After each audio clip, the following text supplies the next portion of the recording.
Bangsa yang tidak percaya kepada kekuatan dirinya sebagai suatu bangsa tidak dapat berdiri sebagai suatu bangsa yang merdeka.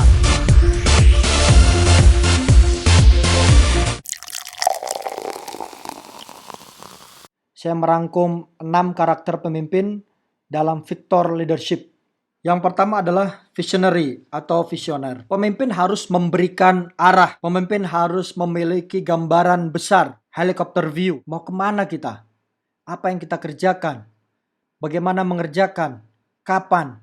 Itu tergantung pada vision, pada visi yang dibangun pemimpin.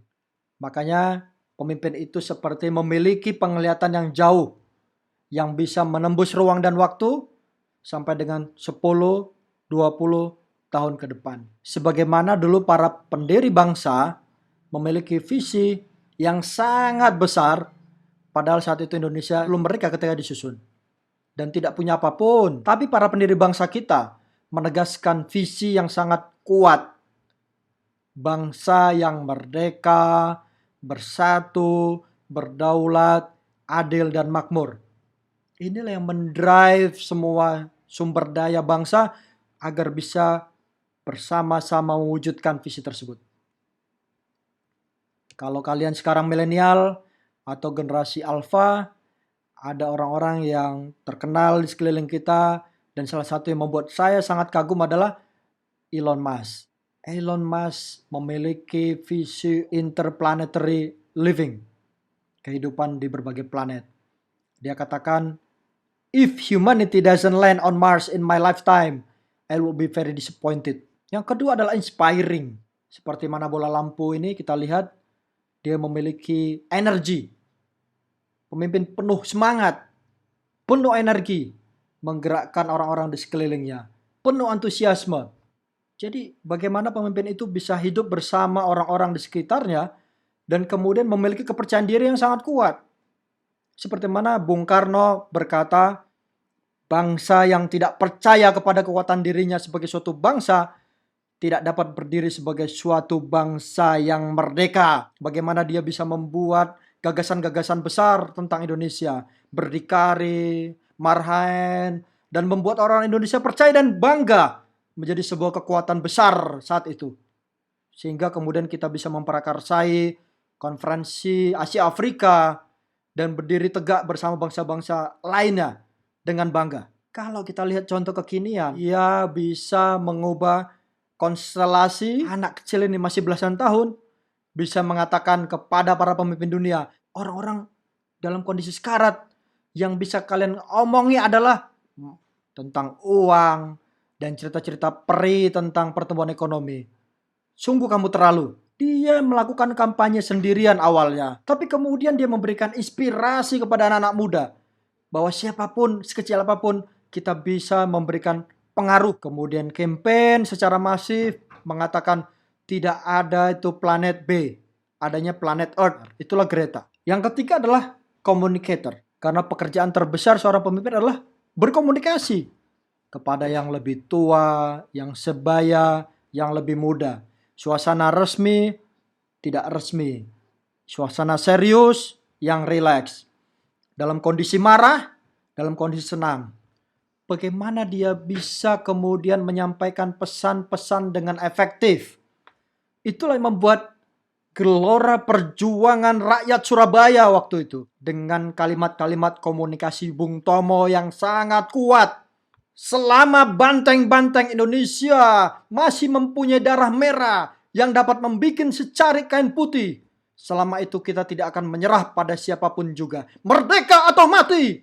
Lebih baik kita hancur lebur daripada tidak merdeka. Karena di sana itu banyak kawan-kawan kita Nahdlatul Ulama, golongan Ansor, orang-orang pesantren. Dia sampaikan, dan pastilah kemenangan akan jatuh ke tangan kita, sebab Allah selalu berada di pihak yang benar. Percayalah saudara-saudara, Tuhan akan melindungi kita. Allahu Akbar, merdeka. Sehingga kemudian bisa mendorong semua orang yang semula ragu-ragu, kemudian berjuang. Atau kita contoh pemimpin yang kurang qualified dibandingkan dengan para pemimpin mereka lainnya. Tapi dia yang kita tiru adalah kemampuan membuat komunikasi yang mudah kepada semua orang. Dia bisa menyampaikan pesan-pesan politik dengan komunikasi yang sangat baik. Contohnya dia membuat slogan Make America Great Again. Mari kita bikin Amerika kembali jaya. Atau dia katakan lagi, sadly, the American dream is dead. But if I get elected president, I will bring it back bigger and better than ever. Menyedihkan. Mimpi Amerika itu sudah mati. Tapi jika saya terpilih sebagai presiden, saya akan membawanya kembali lebih besar dan lebih baik daripada sebelumnya. Sehingga banyak orang yang terkejut dengan hasil pemilihan itu. Saya ingat betul sebuah koran nasional di Indonesia, di headline-nya dan bahkan di seluruh dunia, pemenangnya adalah Hillary Clinton. Tapi ternyata yang diumumkan adalah Donald Trump. Yang keempat adalah trustworthy. Bagaimana kita bisa membangun kepercayaan dengan para follower, pengikut kita, staff kita, orang-orang di sekitar kita. Sebagaimana seorang anak yang percaya betul kepada orang tuanya. Mau kemana Pak? Dia akan ikut. Dia pegang tangan kita, dia ikut kita, dia percaya sepenuh hatinya. Kira-kira begitulah idealnya seorang pemimpin bersama dengan pengikutnya. Bagaimana kita bisa membangun suasana yang penuh dengan kepercayaan. Kenapa? Kenapa bisa?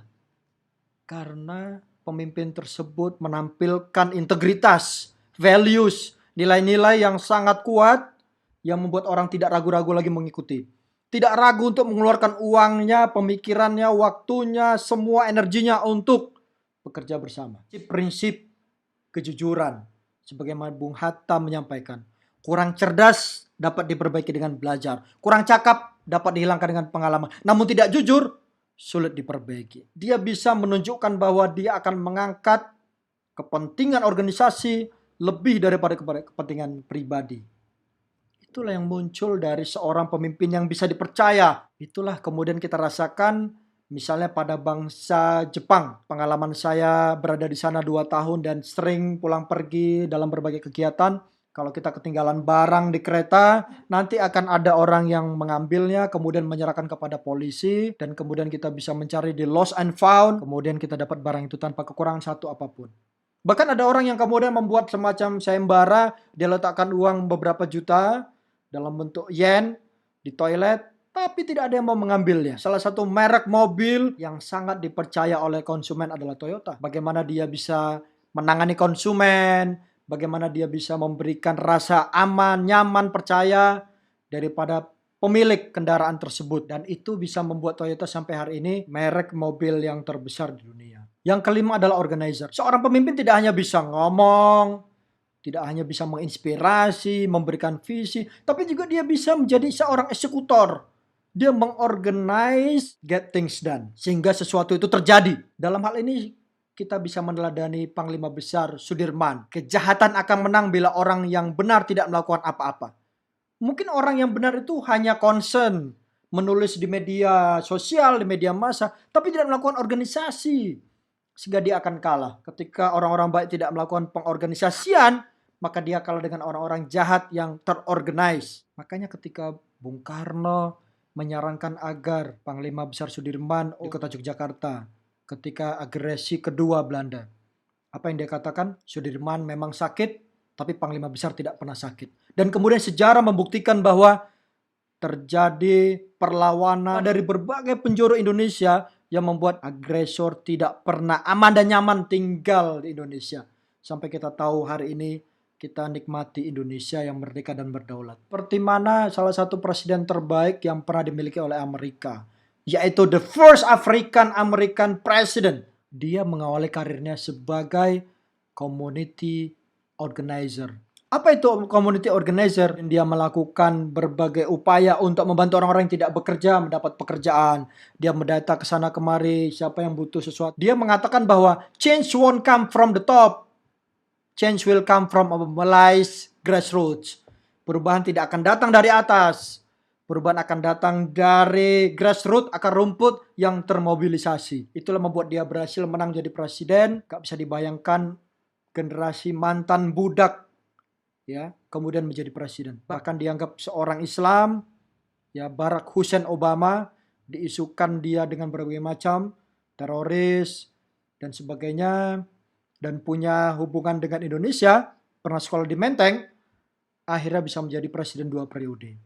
Tidak banyak yang bisa 2 periode presiden di Amerika. Yang terakhir adalah responsible, bertanggung jawab. Bahwa pemimpin itu kemudian tidak akan melemparkan kesalahan kepada orang lain. He's taking the blame. Dia yang akan mengambil tanggung jawab atas itu. Bukan, oh itu bukan salah saya, itu mereka dan sebagainya. Dia tutup mata, dia lari, dia cuci tangan. Tidak. Sebagaimana sebagai seorang tua, kita bertanggung jawab mendidik anak-anak kita. Disinilah kita kemudian bisa mengambil contoh dari seorang B.J. Habibie. Bagaimana dia kemudian pada saat berusia muda, dia young promising scientist, dia bahkan menduduki jabatan tertinggi untuk seorang yang bukan orang Jerman. Dia menikmati royalti, bisa hidup mewah, tidak stres dengan urusan Indonesia, tapi dia kemudian memilih pulang ke Indonesia dan membangun Indonesia. Dan kemudian dia mengambil sebuah keputusan besar bahwa masalah Timor Leste akan menjadi selalu masalah besar bagi siapapun. Dan dia bertanggung jawab, oke, biarkan saya mengambil alih tanggung jawab ini. Dia berikan kesempatan dan kemudian kita tahu akhirnya Timor Leste itu merdeka dan hubungan kita dengan mereka selesai. Kalau tidak, sampai hari ini Indonesia dianggap sebagai negara yang menjajah tetangganya. Sebuah identitas yang sangat memalukan. Itulah seorang B.J. Habibie. Walaupun di akhirnya menerima resikonya dalam waktu yang sangat singkat dan kemudian dia tidak diterima pertanggungjawabannya oleh MPR dan akhirnya tidak bisa melanjutkan ke periode berikut. Dari sosok pemimpin dunia adalah dari Bill Gates. Jadi bagaimana dia menjadi orang terkaya di dunia yang dia harusnya bisa hidup dengan nyaman, tidak berpikir tentang dunia ini, udahlah cukup dengan Microsoft, sudah selesai semuanya. Tapi dia tidak memberikan harta yang banyak kepada anak-anaknya. Dia tidak mau memberikan semua harta itu kepada keluarganya, udah selesai kalian. Tidak, dia memberikan secukupnya saja agar mereka termotivasi untuk bekerja.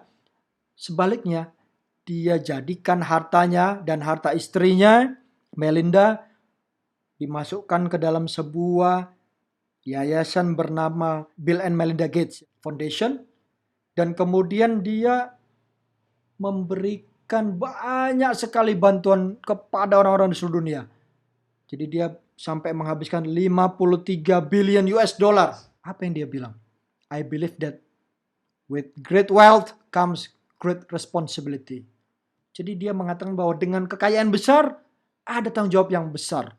Inilah bagaimana komitmen orang-orang di sekeliling kita, contoh-contoh para pemimpin yang bisa menginspirasi kita.